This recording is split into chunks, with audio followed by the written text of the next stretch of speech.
अस्सलाम वालेकुम। आज मैं बात करूँगा आर्बिट्रेटर काउंसिल के अवार्ड के मुतालिक कि किन वजूहात पर और किन ग्राउंड्स पे जो है उस अवार्ड को जो है सेटिंग असाइड किया जाता है।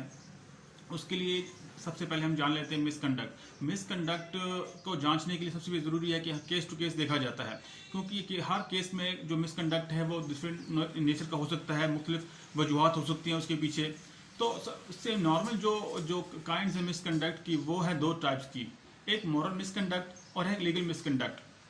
अगर मैं बात करूं मॉरल जो है मिसकंडक्ट की, उसमें ज़ाहिर सी बात है जो नॉर्मल हमारे जो इर्द गिर्द जो हालात चल रहे हैं, यानी कि किसी की हमने फेवर कर दी है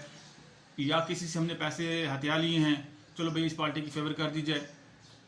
और ये जो मॉरल मिसकंडक्ट है ये सेक्शन 30 आर्बिट्रेशन काउंसिल जो है इसके एक्ट में मौजूद है। अब दूसरी काइंड की तरफ चलते हैं, लीगल मिसकंडक्ट। लीगल मिसकंडक्ट भी इस तरह है कि आप बगैर किसी सबूतों के आपने किसी के हक में फैसला कर दिया हो, या आपने एक पार्टी को बुलाया है, दूसरी पार्टी को बुलाना भी गवारा नहीं किया आपने, ये लीगल मिसकंडक्ट में आ जाते हैं, इरेगुलरिटीज में आ जाती हैं। या आपने सिर्फ जो है एक पार्टी से सबूत इकट्ठे कर लिए हैं और दूसरी पार्टी को मुनासिब मौका नहीं दिया कि उसको अपने सबूत का दिफा करने का, तो ये भी जो है लीगल जो है मिसकंडक्ट में आ जाता है। इसके अलावा जो मैटर इन कंट्रोवर्सी है, फैक्ट्स है, उसको आपने जानबूझ के किसी एक पार्टी को फेवर देने के लिए जो है वो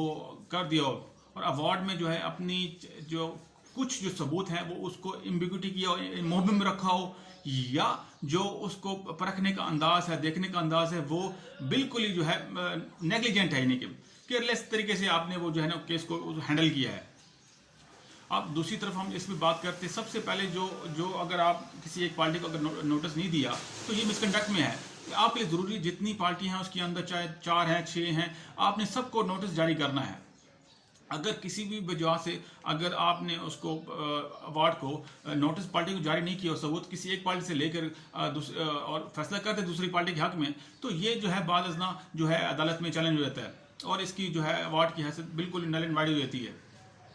तो उसके अलावा बहुत सी अगर जगहों पे जो एक आर्बिट्रेटर काउंसिल जो पार्टीज मुख्तस करती हैं, उनके लिए जो सबूत इकट्ठा करने का तरीका है वो डिफरेंट होता है और दूसरी पार्टी के लिए डिफरेंट होता है, तो ये भी मिसकंडक्ट के जिम्मे में आ जाती हैं।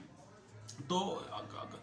चंद चीज़ें जो मिसकंडक्ट में नहीं आती वो है आर्बिट्रेटर की अपनी सलाहियत। उसने अपनी सलाहियत के मुताबिक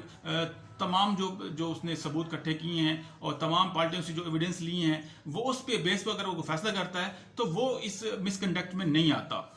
हाँ, उससे ज़ाती उसका नॉलेज ये था उस केस के मुतालिक या उसकी ज़ाती राय थी, तो वो एक अलग चीज़ है, वो इस मिसकंडक्ट में उसको शामिल नहीं किया जाता। तो मिसकंडक्ट का जो तरीक़ाकार है वो पार्टीज़ के लिए ये है कि अगर अवार्ड जारी हो जाता है इस तरह की सूरत हाल में, तो वो जाके